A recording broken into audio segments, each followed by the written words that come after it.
Hi പ്രിയമുള്ള സുഹൃത്തുക്കളെ, ഗാസയിൽ നിന്ന് പലസ്തീൻകാരെ ഒഴിപ്പിക്കാനുള്ള ഒരുക്കം തുടങ്ങിക്കഴിഞ്ഞു ഇസ്രായേൽ. പലസ്തീൻ ജനതയും അന്താരാഷ്ട്ര സമൂഹവും എതിർപ്പ് ശക്തമാക്കുമ്പോഴാണ് ഇസ്രായേൽ ഭരണകൂടം ശക്തമായിട്ടുള്ള പ്രതിരോധത്തിനൊരുങ്ങുന്നത്. ഗാസക്കാരെ വലിയ തോതിൽ കരമാർഗത്തിലൂടെയും വ്യോമമാർഗത്തിലൂടെയും കടൽ മാർഗത്തിലൂടെയും ഒക്കെ ഒഴിപ്പിക്കാനുള്ള തയ്യാറെടുപ്പാണ് ഇസ്രായേൽ നടത്തുന്നത്. എന്നാൽ ഈ നീക്കത്തിനെതിരെ ഈജിപ്ത് ശക്തമായിട്ടുള്ള എതിർപ്പ് യുഎസിനെ അറിയിച്ചിട്ടുണ്ട്. ട്രംപിന്റേത് ഗാസയിൽ അധിനിവേശം നടത്താനുള്ള നീക്കമാണ് എന്ന് ഹമാസ് പ്രതികരിച്ചു. അടിയന്തര അറബ് ഉച്ചകോടി ചേർന്ന് ഗാസക്കാരെ ഒഴിപ്പിക്കാനുള്ള നീക്കത്തെ ചെറുക്കണമെന്നും ഹമാസ് ആവശ്യപ്പെട്ടു. ട്രംപ് ഭരണകൂടത്തിന്റെ നടപടികളിൽ പ്രതിഷേധിച്ച് ബുധനാഴ്ച യുഎസിലെ വിവിധ നഗരങ്ങളിൽ പ്രതിഷേധക്കാർ റാലി നടത്തി. കുടിയേറ്റക്കാരെ തിരിച്ചയക്കുന്നതും ട്രാൻസ്ജെൻഡർ വിരുദ്ധവുമായിട്ടുള്ള ട്രംപിന്റെ നടപടികളിൽ പ്രതിഷേധിച്ചിട്ടായിരുന്നു റാലി. ഇലോൺ മസ്കിനെതിരെയും പ്രതിഷേധം ഉയർന്നിട്ടുണ്ട്. ചൊവ്വാഴ്ചയാണ് ഗാസയിലെ ജനങ്ങളെ പൂർണ്ണമായി ഒഴിപ്പിച്ച് വിപുലമായ പുനർനിർമ്മാണം നടത്തുമെന്ന് ട്രംപ് പ്രഖ്യാപിച്ചത്. എന്നാൽ പുനർനിർമ്മാണത്തിനായി പലസ്തീൻകാരെ ഗാസയിൽ നിന്ന് താൽക്കാലികമായി മാറ്റുക എന്നതു മാത്രമാണ് ട്രംപിന്റെ പദ്ധതി എന്ന് യുഎസ് വിദേശകാര്യ സെക്രട്ടറി മാർക്കോ റൂബിയോ വ്യാഴാഴ്ച അവകാശപ്പെട്ടു. ഇസ്രായേൽ ആക്രമണത്തിൽ തകർന്ന കെട്ടിട അവശിഷ്ടങ്ങൾ നീക്കം ചെയ്ത് ഗാസയെ പുനർനിർമ്മിക്കാനുള്ള സഹായ പദ്ധതിയാണ് ട്രംപിന്റേതെന്നും ഗ്വാട്ടിമാലയിൽ വെച്ച് പത്രസമ്മേളനത്തിൽ അദ്ദേഹം പറഞ്ഞു. ഇതേ അഭിപ്രായമാണ് White House press secretary Karoline ലെവിറ്റും വാഷിംഗ്ടണിൽ മാധ്യമങ്ങളോട് പങ്കുവച്ചത്. ഗാസ ഇപ്പോൾ ആളുകൾക്ക് ജീവിക്കാൻ സാധിക്കാത്ത സ്ഥലമാണ്. ഇത്തരമൊരു സ്ഥലത്ത് കഴിയാൻ ആളുകളോട് ആവശ്യപ്പെടുന്നത് മനുഷ്യത്വരഹിതമാണെന്നും അവർ ആവശ്യപ്പെട്ടു. ട്രംപിന്റെ നിർദ്ദേശത്തെ ഇസ്രായേൽ പ്രധാനമന്ത്രി ബെഞ്ചമിൻ നെതന്യാഹുവും സ്വാഗതം ചെയ്തു. എന്നാൽ ഗാസക്കാരെ ഒഴിപ്പിക്കുന്നത് പശ്ചിമേഷ്യയിലെ സ്ഥിതി കൂടുതൽ കലുഷിതമാക്കും എന്നായിരുന്നു ഈജിപ്തിന്റെ പ്രതികരണം. ജോർദാൻ അടക്കമുള്ള രാജ്യങ്ങളുടെ നിലപാടും ഇതുതന്നെ. ഗാസയിൽ വംശീയമായിട്ടുള്ള ഉന്മൂലനം സംഭവിക്കാൻ പാടില്ല എന്ന് ഐക്യരാഷ്ട്രസഭ സെക്രട്ടറി ജനറൽ ആന്റോണിയോ ഗുട്ടറസ് പറഞ്ഞു. ഇസ്രായേൽ പലസ്തീൻ വിഷയത്തിൽ ദ്വിരാഷ്ട്ര പരിഹാരമാണ് വേണ്ടത്. അന്താരാഷ്ട്ര നിയമങ്ങൾ എല്ലാ രാജ്യത്തും പാലിക്കണമെന്നും അദ്ദേഹം പറഞ്ഞു. ഇപ്പോ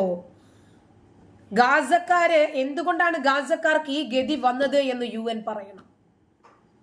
അമേരിക്ക ഗാസ മുനം ഏറ്റെടുത്ത് സ്വന്തമാക്കുമെന്നും പുനർനിർമ്മിക്കുമെന്നും കഴിഞ്ഞ ദിവസമാണ് പ്രസിഡന്റ് ഡൊണാൾഡ് ട്രംപ് പ്രഖ്യാപിച്ചത്. പലസ്തീൻകാർ ഗാസ ഒഴിയണമെന്നും മറ്റ് രാജ്യങ്ങളിൽ അഭയം തേടണമെന്നു കൂടി പറഞ്ഞതോടെ അമേരിക്കൻ പ്രസിഡന്റിന്റെ അഭിപ്രായത്തോട് പലരും വിയോജിപ്പ് പ്രകടിപ്പിച്ചിരുന്നു.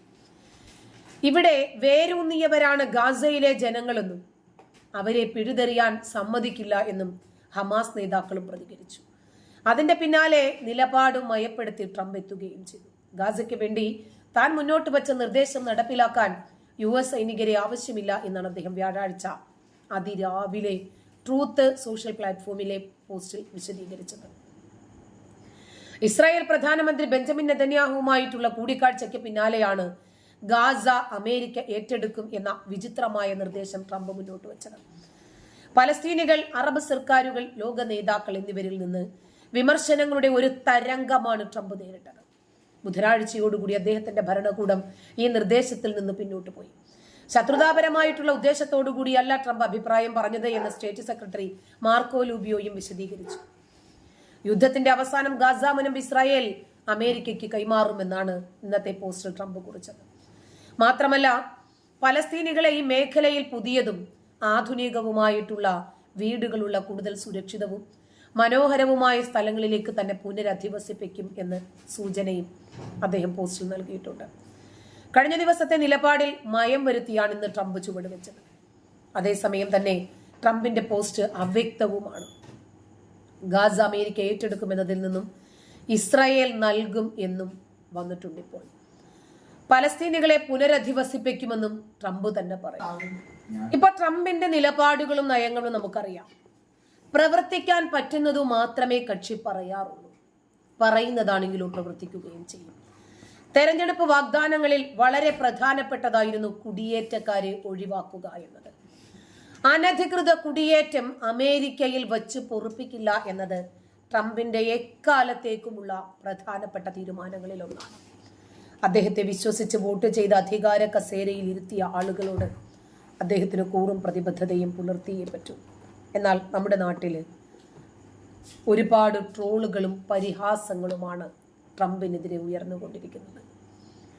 ട്രംപ് ഇതൊക്കെ കേൾക്കുന്നുണ്ടെന്നും ആകെ അദ്ദേഹം ഫ്രസ്ട്രേറ്റഡ് ആകുന്നെന്നുമാണ് ഇവരൊക്കെ ധരിച്ചു വെച്ചിരിക്കുന്നത്. US കടന്ന ആളുകളെ തിരിച്ചയച്ച US സർക്കാരിന്റെ നടപടിയിൽ കാര്യമറിയാതെ പ്രതിഷേധിക്കുകയാണ് കേരളത്തിലെ കമ്മ്യൂണിസ്റ്റ് അണികളും നേതാക്കളുമൊക്കെ. ഇക്കാര്യത്തിൽ വിദേശകാര്യമന്ത്രി ഇന്ത്യയുടെ നിലപാട് അറിയിച്ചിട്ടും അത് ചെവിക്കൊള്ളാതെ ചോദ്യങ്ങൾ ഉന്നയിക്കുന്നവരുടെ കൂട്ടത്തിൽ ജോൺ ബ്രിട്ടാസ് അടക്കമുണ്ട്. എന്നാൽ ഇപ്പോൾ ഇക്കാര്യത്തെക്കുറിച്ച് ജോൺ ബ്രിട്ടാസിനെ പരിഹസിച്ച് രംഗത്തെത്തിയിരിക്കുകയാണ് ശ്രീ വിനായകൻ. നേറ്റീവ് അമേരിക്കൻസിനു വേണ്ടി ട്രംപിനെതിരെ സംസാരിക്കാൻ ലോകത്തിൽ ഒരേ ഒരാളോ മാത്രമേ ഉള്ളൂ. അത് കേരളത്തിലെ നന്മയ്ക്ക് വേണ്ടി മതം മാറിയ കുടുംബത്തിലെ എന്തിനോ വേണ്ടി ജീവിക്കുന്ന ജോൺ ബ്രിട്ടാസ് ആണ്. ഇതാണ് വിനായകന്റെ ഫേസ്ബുക്ക് പോസ്റ്റ്. അതേസമയം നേരത്തെ തന്നെ കേന്ദ്രമന്ത്രി സുരേഷ് ഗോപിയെ വിനായകൻ പരിഹസിച്ചപ്പോൾ ആസ്വദിച്ചു നിന്ന കമ്മ്യൂണിസ്റ്റുകാരെല്ലാം വിനായകനെതിരെ ഇത്തവണ രംഗത്ത് വന്നിട്ടുണ്ട്. മുമ്പ് പല തവണ ഇത്തരം വിവാദങ്ങൾ വിനായകൻ ഉണ്ടാക്കിയപ്പോഴും നടന്റെ നിറമാണോ നിങ്ങൾക്ക് പ്രശ്നം എന്ന് ചോദിച്ചവരാണ് ഇന്ന് ഞങ്ങളുടെ വിനായകൻ ഇങ്ങനെയല്ല എന്ന് കരഞ്ഞു വിളിച്ചുകൊണ്ടിരിക്കുന്നു. പ്രത്യേകിച്ച് ട്രംപ് ഇപ്പോൾ അനധികൃത കുടിയേറ്റക്കാർക്കെതിരെ രംഗത്തു വന്നു. അതോടുകൂടി കാക്കാക്കൂട്ടം മുഴുവനും എക്കാലത്തേക്കും ട്രംപ് ഇവരുടെ കണ്ണിലെ കരടാണ്. ഇപ്പോൾ കുറച്ചുകൂടി വൈരാഗ്യം ഊട്ടി ഉറപ്പിച്ചു. അല്ല, അതുകൊണ്ട് ട്രംപ് എന്ത് ചെയ്യും? നെഞ്ചിലിടിച്ച് നിലവിളിച്ച കസേരയിൽ നിന്ന് ഇറങ്ങി പോകുമോ? അയ്യോ, കാക്കാക്കൂട്ടം എന്നെ അംഗീകരിക്കുന്നില്ല, അയ്യോ കാക്കാക്കൂട്ടം എന്നെ ഇഷ്ടപ്പെടുന്നില്ല, അവരിങ്ങനെ എന്നെ ട്രോളുന്നു, വിമർശിക്കുന്നു എന്നൊക്കെ നോക്കി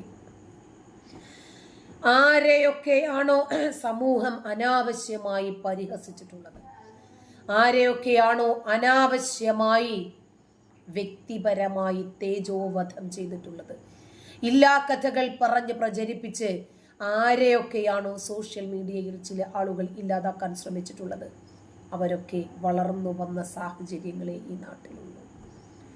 അതിനി നരേന്ദ്രമോദി ആയിരുന്നാലും ട്രംപ് ആയിരുന്നാലും നെതന്യാഹു ആയിരുന്നാലും ഇനി അതല്ല അതിൻ്റെ അപ്പുറത്തോ ഇപ്പുറത്തോ ആരായിരുന്നാലും ശരി, ഇപ്പോൾ ട്രംപ് എടുക്കുന്ന ഏത് തീരുമാനങ്ങളും ഇന്ന് നരേന്ദ്രമോദിയുടെ തീരുമാനങ്ങളെ എതിർക്കുന്നതിനേക്കാൾ കൂടുതൽ ശക്തമായി എതിർക്കാൻ കേരളത്തിൽ ഒരു മുറിയൻ പക്ഷമുണ്ട്. അവർക്ക് പിടിക്കില്ല. കാരണം അനധികൃതമായി പല രാജ്യങ്ങളിൽ നിന്നും കുടിയേറി വന്ന ആളുകളൊക്കെ ഞമ്മൻ്റെ ആളുകളല്ലേ. അവരൊക്കെയല്ലേ ഈ ചവിട്ടി പുറത്താക്കിക്കൊണ്ടിരിക്കുന്നത്. അവരൊന്നും നമ്മുടെ രാജ്യത്തിന് പുരസ്കാരം വാങ്ങിയിട്ട് അമേരിക്കയിലേക്ക് പോയവരല്ലല്ലോ. എയർപോർട്ടിൽ കാത്തിരിക്കുന്നത് വിലങ്ങുകളാണ്. കാരണം ഈ രാജ്യത്തിനെതിരെ പലതും സംഘടിതമായി ഈ നാട്ടിൽ ചെയ്തിട്ടാണ് അവർ അമേരിക്കയിലേക്ക് അനധികൃതമായി കുടിയേറിയിരിക്കുന്നത്. ലോകത്തിൻ്റെ ഏത് കോണിൽ പോയി ഒളിച്ചാലും ശരി, അവരെ പൊക്കിയെടുക്കാൻ നമ്മുടെ നാട്ടിൽ ഒരു ഇന്റലിജൻസ് സംവിധാനമുണ്ട്. അതവർ മറന്നുപോയി. ഒരുപക്ഷെ അവരുടെ ഡേ ഇന്നായിരിക്കും. Every criminals has a day.